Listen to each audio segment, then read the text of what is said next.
Today we have Barb Opperwall back with us again. This almost goes hand in hand with the lecture you gave a couple of weeks ago. So I'd like to call it a two-part series of sorts, but we're going to really focus more on capacity and decision making. So welcome back, Barb, and I'll hand the reins over to you. You want to get this? Oh, perfect. Got it in the slideshow mode. So all you. Proceed to seat. Thanks so much for inviting me back. It's delightful to be here. And this isn't the topic you saw in the paper. I'm really going to talk about what I said I was going to talk about, but we're really thinking about who decides in a medical situation when the patient can't. So my first name is Barb Opperwall, and what we're really talking about is capacity and competence, and then surrogate medical decision making. So I do not have any disclosures other than perhaps a hobby of traveling.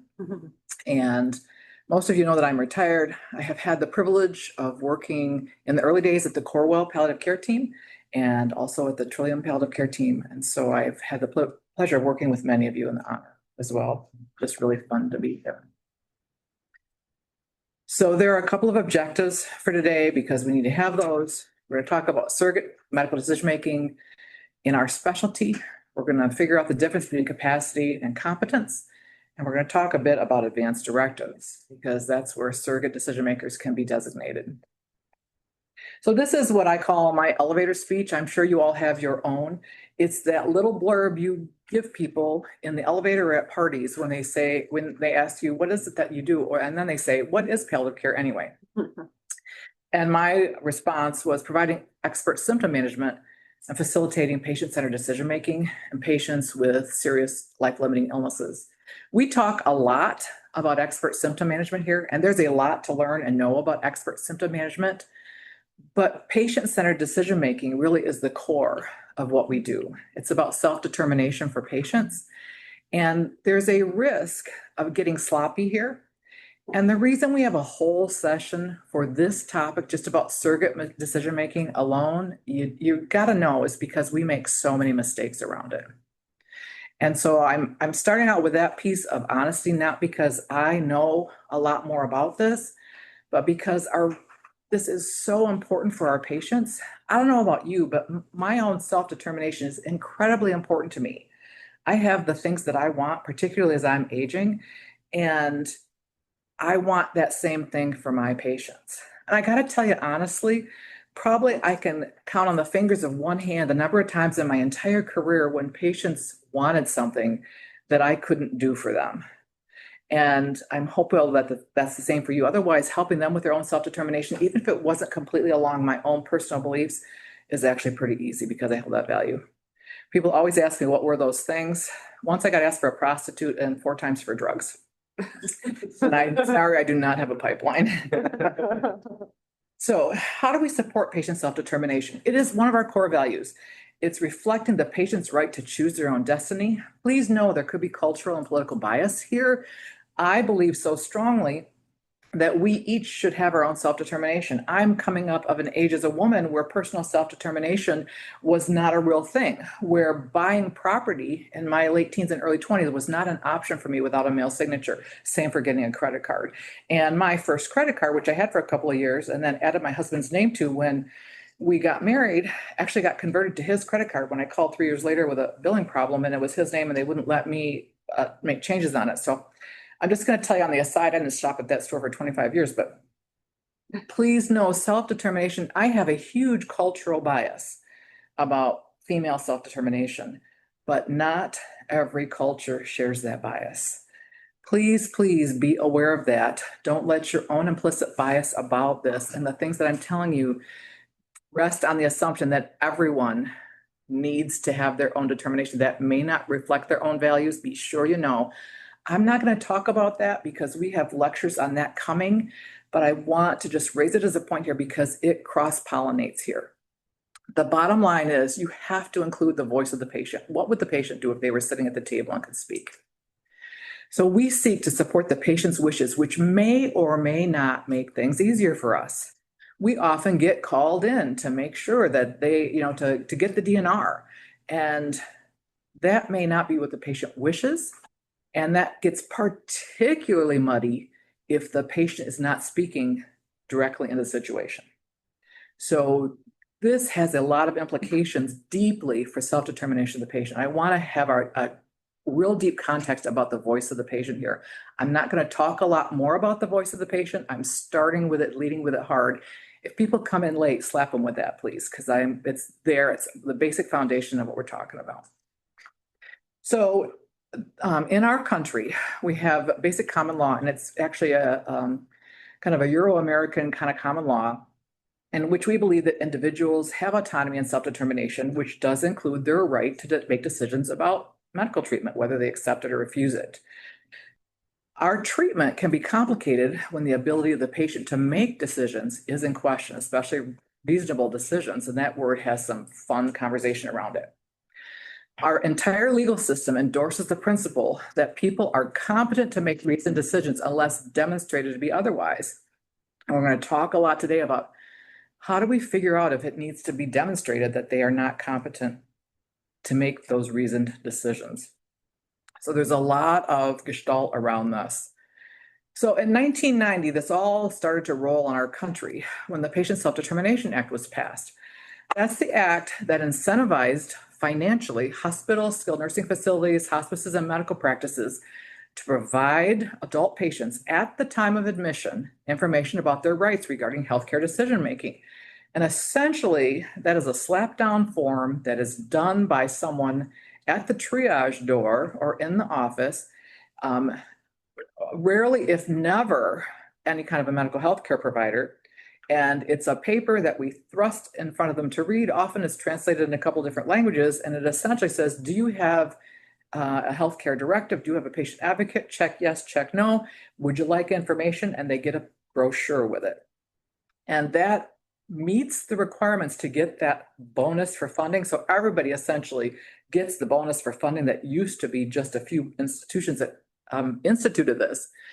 But it specifically says that you have to inform patients of their right to participate in their decision-making, to refuse treatment, to prepare an advance directive, and to review all the information around that. So this started to roll, and we started to think more carefully that shift from a very patriarchal medical provider, physician knows best, to a collaborative kind of decision-making process. So it really comes down to, does the patient have capacity versus competence? In other words, are they able to participate in this discussion reasonably, or are they too sick, sleepy, or cognitively impaired to make a decision? So we're going to start with capacity because that's the one that affects us most commonly, that we really have a lot of responsibility in. And that's deciding whether or not a patient is capable of adequate and acceptable decision-making. So in our context, capacity is about the ability to use information about their illness and our proposed treatment options so that they can make a choice that fits with their own values and their own preferences. So there are a lot of myths about this. A lot of times we think that decision-making capacity and competency are the same, but they are not. One has a very distinct legal definition, and that's competency. We'll talk about that more in a moment. So there are two different things going on here, and you need to know which one you're talking about. Now I'm going to make a small aside here. So some of the information you're going to get here is legal information that is in the public domain. I am not a lawyer. I do not have a JD. And you MD JDs who want to speak into this, or NP JDs or PA JDs, please do. It would really be beneficial for all of us because Michigan is a little bit dicey around this. So please know I am not trying to give you medical advice. This is all public domain information. Now I'm going to be really honest. I have been with my husband for a really long time, since I was 19. And he is the fifth of 7 children. And among his siblings and their outlaws, there are 5 attorneys. And so there has been a lot of holiday and backyard picnic conversation where I have had some really good input about this. So I'm going to tell you, I'm not a lawyer, but this information is probably pretty reliable, and the resources are out there. Interestingly, if you want to get this information, it's really hard for you to find because most of it is behind a legal paywall. The legal industry has learned very carefully that when they have good opinions, it's worth something and they expect you to pay for it. So it's real, you can't Google it easily and get the information. Now, I have been honored by many of you asking me questions along the way about stuff like this, and I am still glad to take those questions. So everybody who's here, your leaders in your organization have my phone number. I am glad to take those calls. I will let you know that occasionally I get calls when I'm traveling. And when calls come in when I'm traveling, I do have full phone service, but texts come in without named identification, just your phone number. And particularly if they come in and I'm in a different time zone, it can take me a really long time to sort through who that is. And if you give no clue except your question, it's a little tricky. And please know we always do these in a HIPAA compliant case study kind of way, but I'm making that invitation. So moving on in our myths. Particularly patriarchally, we have thought that if people made a decision against medical advice, that they might lack decision-making capacity and use that as an alert for us. Be really careful about that slippery slope because that is really not true. We also tend to think that decision-making capacity is all or nothing, that people either have their marbles or have lost their marbles, and that's not the case. People can have decision-specific capacity. So for example, a person can have very good capacity in understanding whether or not they need to use the bathroom and just exactly what for. But they may not have capacity to understand a surgical procedure that's being offered. It's decision specific. We often think that if people have a cognitive impairment, that they have zero decision-making capacity, and that's also not the case. We tend to think that lack of decision-making capacity is going to be permanent. It's not true. It can come and go. Think about it. Anesthesia causes a lack of decision-making capacity. We think that people with certain kinds of significant psychiatric disorders, particularly if they're delusional or hallucinating, that they have no decision-making capacity. Not true. We tend to think that only psychiatrists, psychologists, and neurocognitive specialists can assess decision-making capacity, and that's not true. We'll talk a little bit about how to do that. So the prevalence of incapacity, just to kind of drive this home, if you look in the bottom right-hand corner, in certain populations, particularly those with Parkinson's disease, who are skilled nursing home placed, with Alzheimer's or learning disabled, look at the rates, 42 to 68% of prevalence of incapacity at some point in that level of patients. And we do see those patients. Even more prominently in people over the age of 57, and that becomes very pertinent to someone like me. If we look at less than a week before death, from 2/3 to 3/4 of people will have limited or no decision-making capacity. That's no surprise to us as we've worked in hospice and end-of-life kind of work. It's what do we do about it that makes a difference? And do we prepare patients for this understanding? I have a brother-in-law, my sister-in-law passed in May, and from a sudden cancer diagnosis. And we had some of these conversations. And his plan is to stay in his house until he wakes up one morning, but doesn't, and really did not understand that he might need care. They had made plans for her to be placed. Well, she suddenly passes away, and he is introduced to the 6 weeks of around-the-clock care that she required at home before she passed. And his understanding of realizing, okay, there could be a substantial period of time when I actually can't care for myself. And his whole view about staying at home by himself completely changed because he saw that lack of capacity physically and mentally happen. So I'm sharing that personal story because it reinforced for me that a lot of people have a very television-based kind of viewpoint about how end of life and death is going to progress. And it's really, you're there and then you're not. You go to bed one night and then you don't wake up. Very romanticized. And people don't like to think about not being able to take care of themselves. So again, that risk of lack of capacity, if we look at the 2/3 or more of patients who die of the 5 chronic diseases listed, heart disease, cancer, stroke, COPD, and diabetes, up to half of these patients have lost the capacity in the last 2 years of life. And they have a prolonged decline, but some decline in capacity over 2 years, a substantially long time period. And so that hill surprises people. And I'm here to tell you, people really mask that a lot and prop each other up. And so the point really is that the conversation, if we want to talk about it, probably needs to happen before this decline starts. And we tend to slide past it because you have so much to bring up. It's adding one more thing, and it's an often uncomfortable thing, even for us. So when is it critical that we assess capacity? So this graph takes a look at the likely benefit of an intervention versus whether patients accept it or not. And so if patients accept an intervention that has a really likely benefit and very low risk, there's a low status for capacity assessment. If they agree with you, it's kind of like it's not a really big standard for capacity. In the same way, if there's a really poor outcome and they don't want it, also poor, very low standard to have to assess capacity. But if there's an intervention that has a really likely improved benefit and they refuse it, there's a high standard for assessing capacity. And ditto with if there's a poor outcome, but they're insisting on it, there's a high standard to make sure they understand what the decision is. Now, I'm not saying that that means they lack capacity. What I'm saying is your obligation is to make sure they can truly understand what's being offered and what the implications of their decision is, the elements of capacity itself. So there are different thresholds of this decision then. If the decision will prolong life and limb, it falls under the Good Samaritan standard. You're literally trying to help.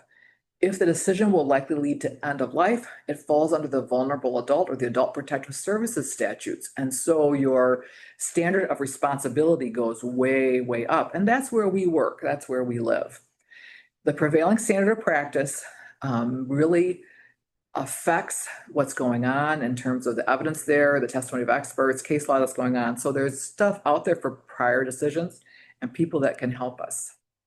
So please know that there are some intervening variables. If people have trauma in their childhood or an adult or both, or if there's cultural bias or cultural social considerations, if there are relationship subtexts suggesting, such as abuse, remember everything is connected, and what people will say loudly about decisions or softly about decisions may have other variables around it besides capacity. So don't limit a sudden response that doesn't sound good to assuming it's a capacity issue. Remember that's it's still all connected. There's still all this stuff there. There may be reasons, and you have to really listen. We talked last week about listening. Listen. So there are 4 parts to capacity assessment. The patient has to communicate a choice. They have to understand the risks, the benefits, the burdens, and the options. The patient has to appreciate the seriousness of the situation and understand the need for treatment. And they have to have a coherent thought process with the ability to remember and manipulate relevant information. And these slides will be available to you. Feel free to print them. I have another unprintable slide coming up, and I want you to get this, take photos or whatever is useful for you. But they have to be able to communicate, understand, appreciate, and reason. And this actually are board questions, and you have to understand these pretty carefully. So capacity in the state of Michigan is determined by 2 physicians. So someone like me who's a nurse practitioner cannot declare capacity legally. Can I understand and physically assess for capacity? Obviously. And so remember that as you work with a team, that you can have any member of your team who's appropriately prepared do a capacity assessment, document it appropriately. A physician will need to verify that, but just have a detailed assessment. So I commonly would go in and do the detailed assessment and then write my findings and then have them affirmed by partner physicians. And so remember, it's those 4 things: communicating the choice, understanding with recall, appreciating the implications, and rationalizing and reasoning. Now, if you really want to have a declaration of cognitive status, which sometimes can clarify things and actually sometimes really make it muddy, that can really be helpful. And they have very different approaches to assessing capacity. So just beware, you just have to know your colleagues and you have to know if they're available. And not every organization in this area has people who can do this kind of cognitive assessment and capacity assessment readily available. And so that would make it kind of easy in some ways, but just beware that can help, but it's not readily available. There is typically an organizational form about capacity. And if you don't have an organizational form, there's a statutory form, which means it's on the state of Michigan website, michigan.gov. And it requires a legal action to undo. So it takes two physicians to declare a person lacks capacity, but that means they fully lack capacity. And it takes a judge's action to undo it. Now, this I call the unreadable slide. And as you can see on the left-hand side, this reference is just really useful. And it talks about those things on the left-hand column, about communicating, about understanding, about appreciating, and about reasoning. Now, I'm going to, a list of all the questions that are good for kind of clinical assessment. I'm going to let you know that I'm going to refer back to our bowel movement conversation that we had just a couple weeks ago. Nurses usually know when the patient last had a bowel movement. If you're working in an organization or you aren't with someone who knows, this isn't going to be useful for you. But it's really telling if you ask a patient about their urination and bowel movements, they'll often confabulate, very often confabulate. But compare that to what the staff or the family and the records show, and it's actually a hugely helpful screening question, because if they cannot remember what they've been eating or not eating and what they've been doing with their personal functions, that is often that short-term memory thing is something that goes. So that question isn't on this list, but I'm here to tell you that it's actually, you're doing that clinical evaluation anyway. And if you get a funky answer for that, that's just a red flag for you. So I'm not going to leave this up for a long time, but the fourth column is just questions for clinical assessments and some guidelines around it. So how is capacity that we've been talking about different from competence? So decision-making competence. In the United States, competence is a legal term that concerns the mental ability of a person to participate in any kind of legal proceedings or contracts or transactions, and describes the mental condition that a person has to have to be responsible for these acts. Now, the determination of incompetence is a court-based judicial decision. It's typically done much more around property and financial kinds of issues, but it can be done around medical things as well, particularly if we don't have clear decision makers. If it is determined that the individual cannot make prudent decisions in their own best interest, the court assigns a guardian to make decisions on the person's behalf. And I'll talk about guardianship in a moment. Competence is an attribute that is decision specific, as I said, and decision category specific. So it can be about end of life decisions. That can be a judicial hearing just about that. It can be about the ability and the responsibility to make their own medical decisions, their own financial decisions, or both. And so my husband worked a lot with developmentally disabled adults, social worker, and his clients typically were permitted to make their own medical decisions, but they had a financial guardian or financial conservator. So those kinds of decisions can be very decision specific. There are court hearings. When the court hearing happens, the permanent guardian is not immediately established. First, a temporary guardian or guardian ad litem is established, and that's a appointee of the court who comes in to say, do the assessment and say, does this person really have the capacity to manage this area that's being petitioned? And if they determine that indeed they need a guardian, they make a recommendation to the judge, and a search happens to decide who should be the appropriate guardian. And they look for a family member or a friend, and if they can't find anyone appropriate there, they'll establish a court-appointed guardian, which takes a couple weeks. So having someone judicially declared incompetent for medical decision-making usually is not efficient time-wise. We usually can't get that stuff done kind of a quick enough time. So if a patient either lacks capacity or has been determined judicially to be incompetent for their medical decisions, who decides? Who's the surrogate decision maker? So it's really either that a surrogate has been identified through appropriate paperwork or through the court, or they have no surrogate. So how do we identify a surrogate? An advance directive, we've had some conversation about it. We'll talk some more about it. A medical durable power of attorney, this is a legal form, or court-appointed guardian. I'm going to spend a little time here that there is no next of kin or succession legislated in Michigan. I actually had a notorious interaction over a long period of time with the legal department at a local hospital because they brought in an attorney from the East Coast who understood succession according to the states in which they had studied it, had not bothered to take a look at Michigan. So in Michigan, who is your next of kin? Consent. There is no next of kin succession determined in Michigan while you're alive. There is a succession law, a succession statute for your stuff. Yeah. So when you die, if you are intestate and have no will, the state has done a really good job deciding who gets your stuff, but not so much about succession. However, well, I'm going to talk just really briefly. So this reference is a list of all the states. So here are all the states on the left-hand side. I know it's unreadable. Here's Michigan. And so who it is in Michigan, I've enlarged it.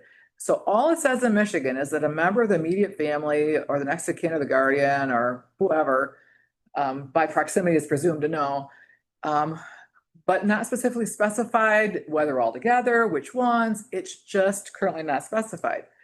But this, and just to know, the only applicable statute currently in place is the Healthcare Disclosure and Consent Act. It does not say that you can orally name a surrogate. So you can't have a patient tell you who they want and then make that happen. It's got to be done in paperwork.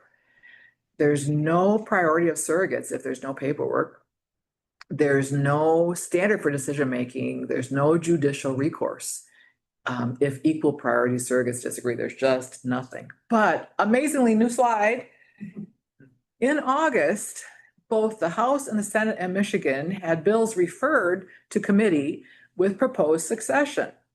And the proposed succession initially looks pretty reasonable. So a spouse, unless there's a pending action, which means separation or divorce, an adult child, then the parent, then the adult siblings, then the grandparents, and then most interestingly, which you rarely see in the currently proposed information, it says physician if the above are not available with good faith effort. So this is how you can tell that this proposed legislation was not developed by healthcare providers. Because on what planet would the physician in a family that can't agree want to come in and make all the decisions and carry that, even if it's legislated and not judicially tested? Yeah. It also, both bills say that the majority rules, if there are multiple kids or multiple sibs or lots of them are present, and doesn't specify if it's in exact order or one in sequence. And then that the physician casts the tie-breaking votes. So this fascinates me. Now, I'm actually really delighted that this, delighted that this conversation is happening. I'm quite confident that when it goes to committee, it's going to go out to, I'm really quite confident that this was proposed with not a lot of healthcare input, that it will get that scrutiny that it needs. But I'm alerting you to this because your lives could change quite dramatically and abruptly if this legislation passes. In the current legislative environment, I don't think that's likely to be fast, but pay a little bit of attention and I will too. So that was quite fascinating. And then the last part. So in succession, all those people can make decisions, except they can't make any decisions about withholding treatment at the end of life. And there's no provision for that. Who does? And can't make decisions about sterilization or abortions. Can't make decisions about nursing home admissions. What? So what do you? And psych admissions, and partly I think. All or not? Yeah. So there's a lot of rumbling here in the room. So anyway, I share this slide. I don't think you have to take, I just need you to be aware that this stuff changes. Then you have to know what's going on in the state that you work in. So if you are a palliative care fellow and plan to return to California to have a position, or to the East Coast, which many of our fellows have moved around the country, you need to check out what's going on in your state. And I actually know something about that, but I'm not going to pretend to be an expert about it. But I know quite a lot about Michigan, so this is fascinating to me. And anyway, it's fascinating. So another part of it is important to know is there is no common law marriage in Michigan. We actually mostly know it, but a lot of our patients believe that common law is a nationwide function, and that our current social mores with no scandal in living together, with living together, cohabiting being very common, a lot of people assume that there are marital obligations around it, or that palimony might be an option. That is because there are 7 states that actually do have common law statutes, and those statutes are applicable nationwide. So if someone has a common law marriage in Colorado, or Iowa, or Kansas, or Montana, or Oklahoma, or Rhode Island, or Texas, or the district, that is a common law marriage and marital stuff applies. So if someone's telling you they have a common law marriage, you have to say, where was this common law established? Because if they tell you we've only lived in Michigan, they do not have common law. Now, maybe it doesn't have to be you. I just want you to have the right questions in your head. You really need to precisely identify the family members and take care to chart it accurately. People who are domestic partners will commonly make references to each other as though they are spouses. Have you never gone into a place where it was restricted to family and told them you were the sister or the aunt? Look at me. That happens all the time. And most of the time, people don't care. They just want you to say something to make it okay to let them in. So just know who you're talking to. I once had a colleague take surgical consent from the deacon and his wife at an ICU bedside. They didn't know what they had just okayed. The patient was obtunded, and they walked away with a signed consent. Just know who you are talking to. Please just ask and then chart who it is. So anyway, most of you know, I spent the first half of my career in critical care and the last half in palliative care, and one fed obviously into the other. And so I really care a lot about this. In fact, probably the most notable story about that transition is my early ICU administrative work was in what was then Sinai Hospital Detroit, which was a Jewish hospital established post-World War II for Jewish residents who could not get placements, residency placements.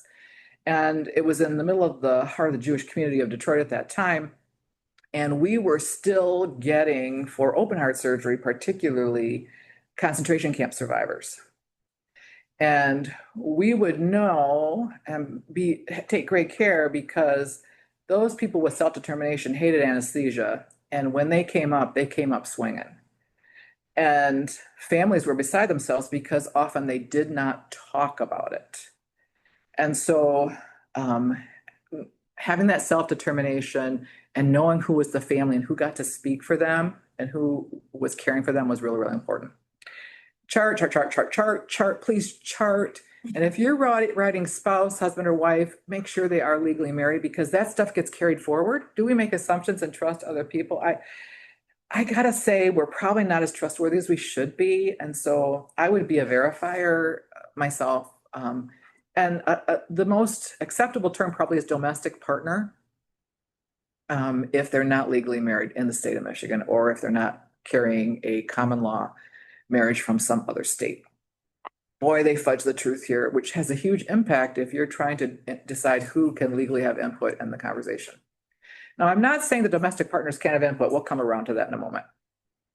So I want to talk a little bit about what is an advance directive.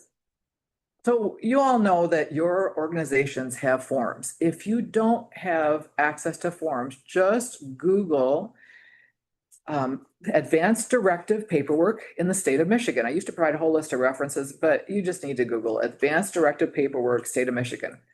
So there is statutory paperwork on the michigan.gov website. There is the 5 Wishes organization, which is nationwide. And if you don't have an organizational document, it's actually quite useful. It comes in many, many languages and comes in a pediatric version, which we aren't going to talk about today, but has a beautiful set of wishes around children in particular. And there are many organizations that are putting out paperwork that is acceptable in Michigan. Advance directive paperwork has two parts. The part that says who they want to speak for them and a part that usually has some wishes. It needs to be signed by the patient. It needs to be witnessed. And we know that in our organizations, one of the most challenging things to get is an objective witness in the state of Michigan to someone's signature. The person who witnesses does not have to be in their business. The witness cannot be someone named, cannot be a healthcare person, not even the housekeeper, not even the volunteers, because they are vetted by the organization, are considered belong to the organization, and not first-degree family members. So it is really tricky. I did promise some of my case manager friends back in the day when I retired that I would take a cup of coffee and circulate in the hospitals Monday, Wednesday, Friday at Corwell, and Tuesday, Thursday, Saturday at Trinity Health. I don't always do that, but it's really tricky to figure out how to get the witnesses once you're in the organization. My point about that is you got to get that before you get there. In Michigan, if there's a divorce or separation, any paperwork is invalidated. They can include broad wishes about medical decisions, and patients often think they have made do not resuscitate decisions that are in that document, which is not true. They think they have made life support decisions. The language is almost always boilerplate. It says that if the doctors determine that there's no hope, it always has the no hope part, which renders it completely useless for us. It might specify organ donation, and that's helpful. It might specify funeral preferences. It's kind of a big random detail. And then it has a section for validation and signature by the person they pick. And that does not need witnesses. They just need to sign it. You can do that later by telephone if you have some witness that you did it. I have removed my slides about POLST, physician orders for life-sustaining treatments, from this conversation right now. They're still available in Michigan. I still support them. However, they do not specify in any kind of legal way who the patient advocate is. They give wishes, but the statutes in Michigan indicate that they can only be done when a physician stays less than a year to live. It's between a primary physician and the patient, so consulting physicians cannot develop them. So you have to have primary physician status, and they have to be renewed every year. And there's no standing place for them to be filed. And so they are generally used at this time for informational purposes, but they're rarely useful enough to be binding. And so I want you to put physician orders for life-sustaining treatment on your list of interests, because there are now just about 30 states that have them in a useful fashion, where they're useful over years, where they give really good information. It can be used ahead, and it's a standard for primary physicians to introduce them with patients. They're held in a special repository, both in organizational, like Epic, they have a specific location for it, as well as a repository in the state. So we're not quite there. So I'm not really talking about those. We really are still needing advanced directives. So that's why that stuff's gone. Remember, not everyone's going to want to talk about end-of-life planning. There may be cultural. Stop the video. I'm sorry. I'm screen sharing. Here, I can grab it for you. Get the camera back on. There we go. All right. Sorry for the technical difficulty there. So not everyone wants to talk about end-of-life planning. They might have cultural beliefs or emotional beliefs to defer talking about end-of-life, fear that if they talk about it, they'll make it happen. Superstitions about it. It may cause feelings of loss or sadness. There will be planners who are glad to talk to you about it. There will be deniers. We don't talk about difficult stuff. We're going to live forever. There will be procrastinators. I actually fell into this category. It took me almost 18 months to get my advanced directive developed. It's hard to talk to your kids about that stuff. There'll be people who are curious, but then don't do anything. But it's always okay to say, have you ever talked with the patient about their wishes if this difficult situation develops? So the patient must name a surrogate decision maker. I can't tell you how many times I have seen a provider walk into a room of a patient who's clearly got some cognitive impairments and hand their family the form for advanced directive and say, hey, fill this out and sign it. That's not okay. Not okay. I like to encourage that at least one alternate surrogate be named. So people will often name their primary person, let's call it a spouse. I can't tell you how many times the patient and the spouse are in the same car accident and the spouse has a head injury or is in anesthesia under in surgery and there's no decision maker left.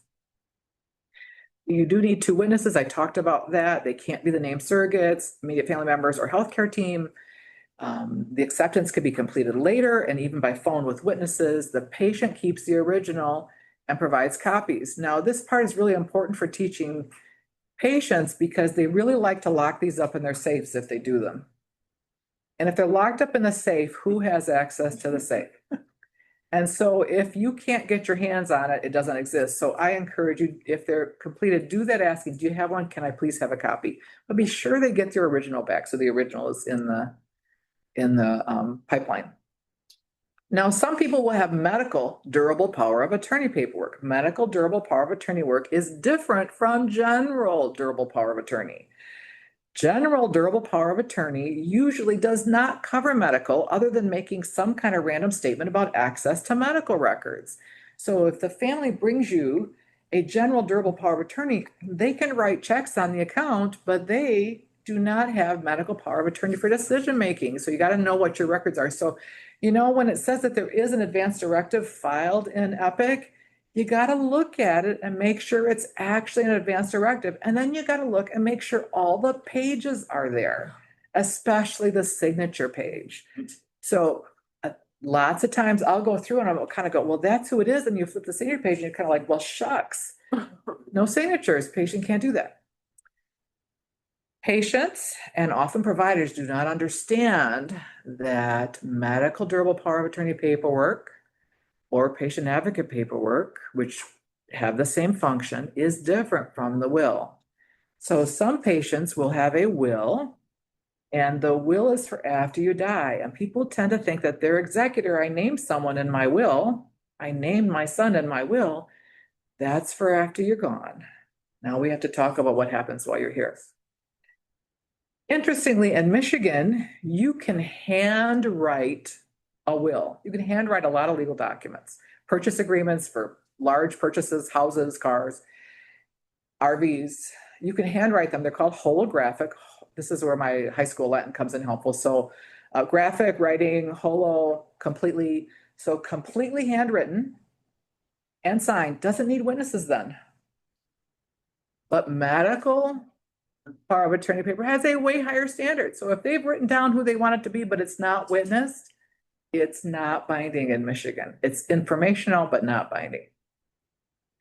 So the executive will does not have MDOPOA status.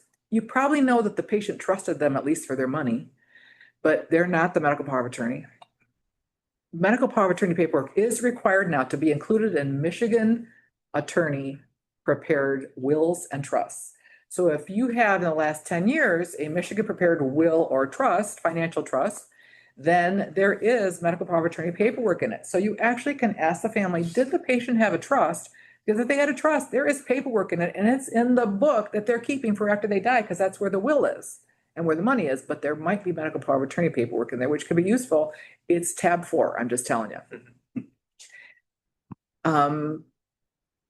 It does have to specify who the surrogate decision makers are.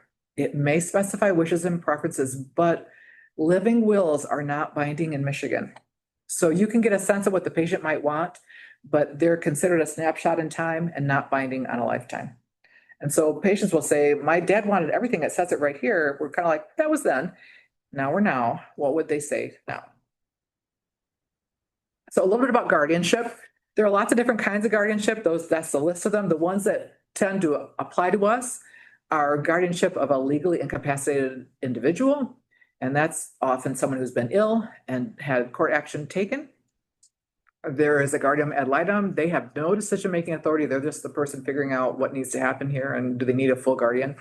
A temporary guardian might have limited decision-making privileges, but that's that interim between when you request a guardian and a permanent one is declared, and they often have to report any any decision risk to the judge, and the judge makes that decision, not the temporary guardian.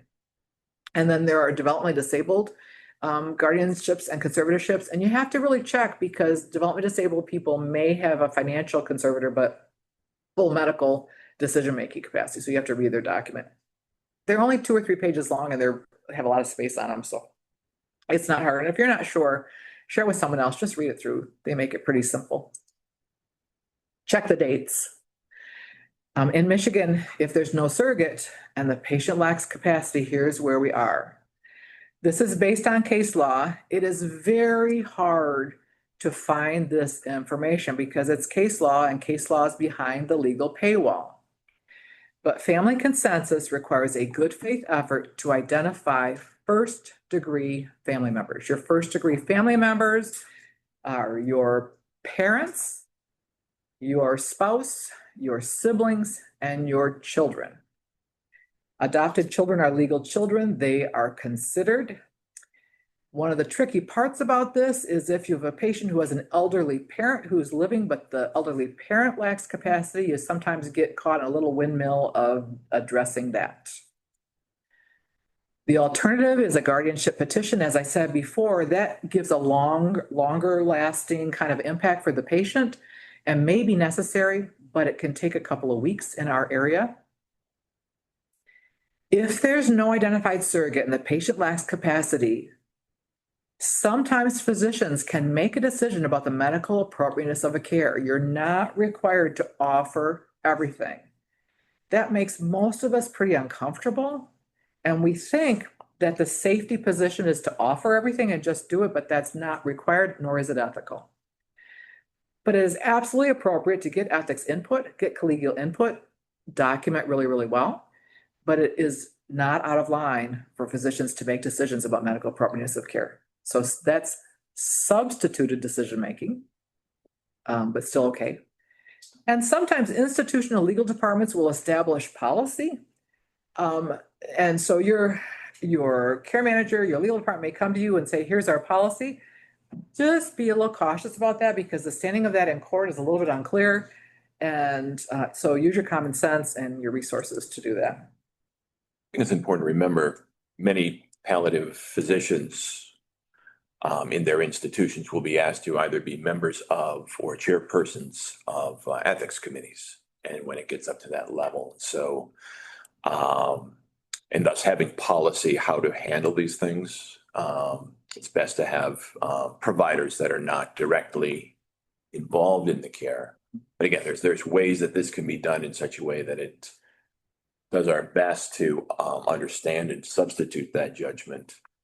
So I agree with Jason that in situations where something has to be done fairly quickly, there are resources for us. But please know also that we are considered the experts in this area, and we will be called upon either in ethics committees or in just general consultations about what to do. And so we need to be aware, you need to keep your knowledge level up about it and your experience level up about it because you will be called upon around that. How exhaustive does that have to be, finding all the? So generally speaking, in case law, the question is how exhaustive does consensus location have to be? And so you want to try to talk to who you can, who's present, if there's anyone present. And sometimes there's just nothing accessible. There's no access to the patient's phone. They're brought in by a neighbor. We know there's a son out in California somewhere and they're estranged. We know nothing else about them. You have to make at least a Google search and document that someone made a Google search, tried to locate the person, and made some attempt to contact. But that can be done in a matter of minutes to an hour. It doesn't have to be across lots of days. 3 messages should be left for someone across at least a 2-hour time period, if that time is available. And you have to document what you did to be available. If someone has been in the hospital for 3 days and there's no family member showing interest, that already demonstrates the estrangement. And you can document that as well. The patient has been hospitalized for 3 days. We've had no family member present. Essentially they're Jane or John Doe in that situation. Through the term good faith, right? Good faith. You demonstrate that and document to that. And good faith, you make a good faith effort, and it can be anyone on your team. A good faith effort for anyone on your team. And 2 or 3 attempts with good documentation about it is what's generally indicated. Please know that in addition to consensus by first degree relatives, sometimes there will be someone who by proximity is presumed to know the patient's wishes. So that means that a domestic partner can be included. And it means that the neighbor who brought them in, who's been providing meals 5 days a week and checking on them, also can be considered and be included. And until succession is legislated, the usual standard of care applies here. So when you're doing usual standard of care for a patient, if this really is end of lifetime, it's okay to proceed in the way that we always do. And you can reference the usual standard of care in this situation. The documentation would be, so we are attempting to confirm that with family members. We've made all good faith attempts, subsequent documentation, as per our usual standard of care. Here are the steps we're going to take. So to identify the people who can participate in the decision-making, ask the patient, that we talked about, did anybody ask Doris last week? And even patients who are pretty loopy can give you information about who's important to them. Ask the visitors in the room about the patient's wishes, check the records to see if there's anything there, call any family you can identify. And it's okay to ask people, who did the patient rely on for good advice in tough situations? Who did the patient turn to? We do have to declare incapacity for an identified surrogate or patient advocate or MDPOA to make decisions independently, but it's absolutely reasonable to proceed if the patient and their identified advocate make decisions together. The patient is a little bit whiffy, or they're coming in and out, like they have a little bit of delirium that's reversible, and they have good consensus together with their identified advocate, it's okay to proceed. Now, just one kind of concluding question I'm asking at my table here. Do you have an advance directive? So, we've learned that we have to generally ask every patient if they need one. I find that a lot of people, especially younger than 50, don't have one. And there's no required standard of when to start having this conversation. The age of 50 is loosely recognized. And I would kind of recommend that as a standard for you if you're doing ambulatory practice. But let's talk briefly about who is statistically more likely to benefit from an advance directive. So I'm going to call on Erin, who is at least 30 years younger than me. And so I have an advance directive. Erin doesn't. Which of the two of us is more likely to have a statistically severe medical event in the next year? I think it's you. It is me. The oldest person is more likely to have the statistical medical event. So by frequency, the person who's going to need it is me. But by injury, what is my most likely statistical event? It's going to be cardiac or oncologic. I'm going to retain my capacity for most of the time. For Erin, her brains are going to be scrambled. It's going to be something that messes with her brain, either a traumatic injury or something worse that damages capacity. So the truth is that in the next year, the person who's most likely to benefit from an advance directive is not the person who has more frequency, it's the person who has higher risk. And so I really encourage everyone to work on it, particularly because it can take a while to get this done. I told you it took me 18 months, and that's because my wishes are pretty specific. I have seen a lot, and I am not interested in a lot. And I'm pretty adamant about it. My spouse is good with that, but my oldest daughter is not. Yeah. And it took us a while to gently walk through, I need to have someone who will do what I want. And I know that'll be really hard for you. So I need you to be okay with this and to have that conversation, that family work through time. And my son's fine. It's no different than being the medical advocate for my parents. My dad, who's deceased now, avoided medical care for the first 82 years of his life. And when he had metastatic prostate cancer in his 83rd year, he really did not think that was the time to start doctoring. And he was pretty adamant about that. And my supporting his wishes was a bunch about no. We're going home? No. My mom, who was substantially responsible for my faith formation, believes that medical care is a gift from God. She's 91, living, playing euchre and kicking butt 3 days a week. And because she believes that medical care is a gift from God, she believes she has a faith responsibility to sample those gifts. And truly, when we had this conversation, which was quite some time ago, and some of you have heard this story, I finally had to say, Mom, I can't do that for you. We need to ask Sue to be your person. My mom was all like, well, why?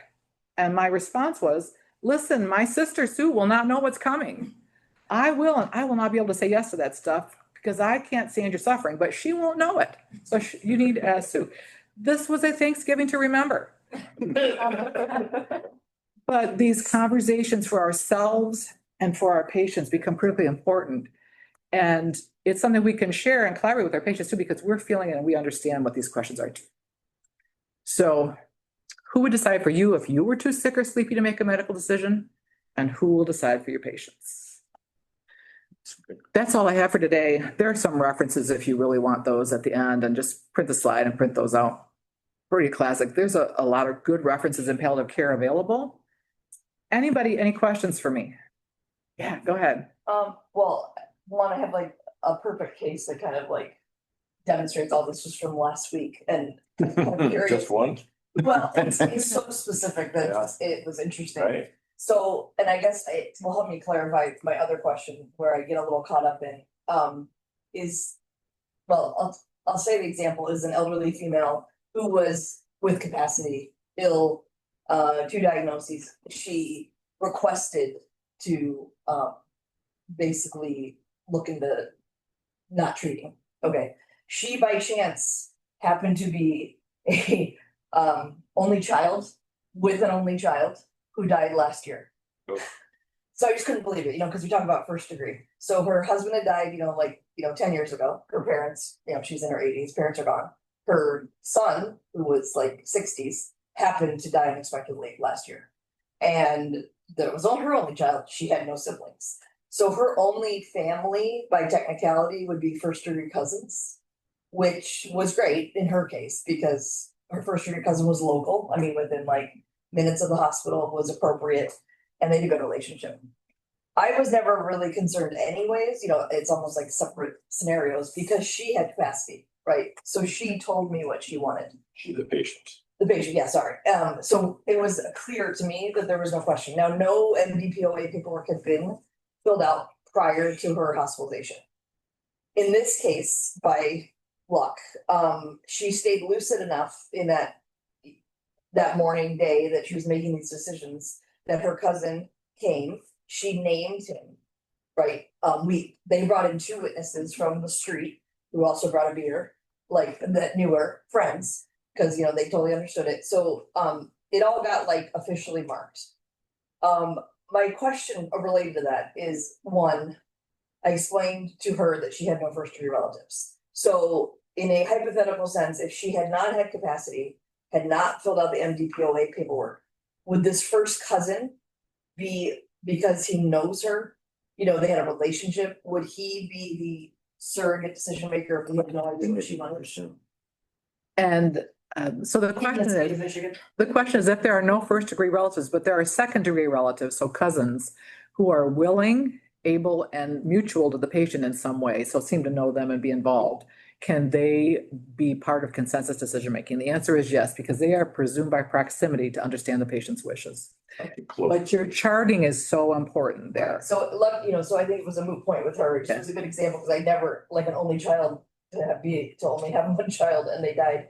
But then my other question is, and we've run into this a couple times, is if the patient has capacity and while they don't have advanced directives written down and they make a decision for comfort care, end of life stuff in front of a physician while they're care, they can make all that decision making.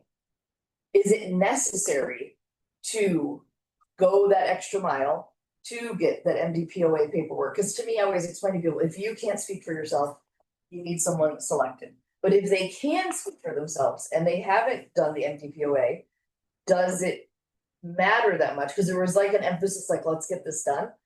If she becomes unresponsive, and she has told me, it was like cancer and sepsis. She tells me, I'm ready to die. I want to go see my family. She understood, the things. A grandson kind of came out of the woodwork, of course, who I had to talk off the ledge, who was in community college and thought he had a medical degree. So like, he wasn't fighting it, but it was like a little bit of a just disagreement. But does that hold weight only while they're like, have capacity, and then if the capacity fades, they, like, this family member that could All code. pop up. So we've spoken, I mean, it's one thing when the patient isn't alert, then you have to trust the family to hopefully know. And maybe they're not, they don't know or they don't care, and they just say do everything. But if the patient verbally tells you during their That's your hospitalization, point. I want this stopped, and as they start to fade out, you know, grandkid comes in, who also isn't even a first degree relative, but let's just say a first degree comes out of the woodwork. Say it was their spouse. Right, can they stop the withdrawal when the patient has requested it? So the question is, can, That's a question. can, That's a good question. it is a very good question. Can someone will, for the sake of the case, call them a first degree relative, come in and reverse what was a clear medical decision, particularly around end of life, and converting to comfort care after the patient loses capacity? And so since most of our patients, when they're entering those last at least hours to days of life, are going to not have capacity, can someone in the family swoop in and reverse it? And the answer in Michigan is absolutely yes. Even if they had capacity? Even if they had capacity when they made the decision, and it's based on the change your mind Like policy, principle. yeah. And who knows the patient's wishes best. And so they absolutely can switch in and change the focus of care and return to aggressive kinds of care. So that is why when they have capacity in Michigan, get that stuff documented and make sure that the patient understands and has picked someone who will honor their wishes. So then that's my final, Check 18. is so this, so then she could potentially have been hosed, even though she told me, someone else could say, I don't care what she told you, let's do everything we can, get her back on pressors and treatment. So then she selects her first cousin, who was by chance a very reasonable guy, so I wasn't worried.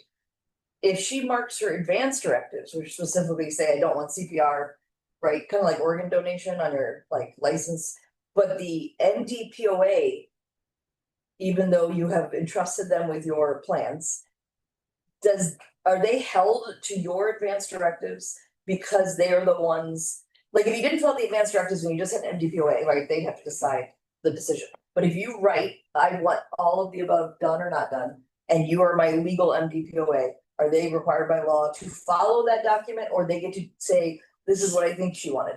So the question is, if you write down, whether in a holographic or other legal way, your wishes, essentially a living will, is that binding? And as I said earlier, living wills and expressions of wishes, verbally or on paper, are not binding in Michigan. They're considered advisory in terms of this is what the patient wanted at that moment in time, but it is not binding. Because what I've said to several patients previously is what's more important than you filling out this paperwork, which is important, is start the conversation between each other. Right, So many, that's the we key. literally have this in the Exactly. office, we're like, okay, I'll just have my son, who do you want to be responsible for you? Oh, my son. Okay, do you have paperwork? No. Okay, have you talked about any of this? Absolutely not. Okay, it's time to talk about it. And I want you to do the paperwork because it's important for this Right. reason.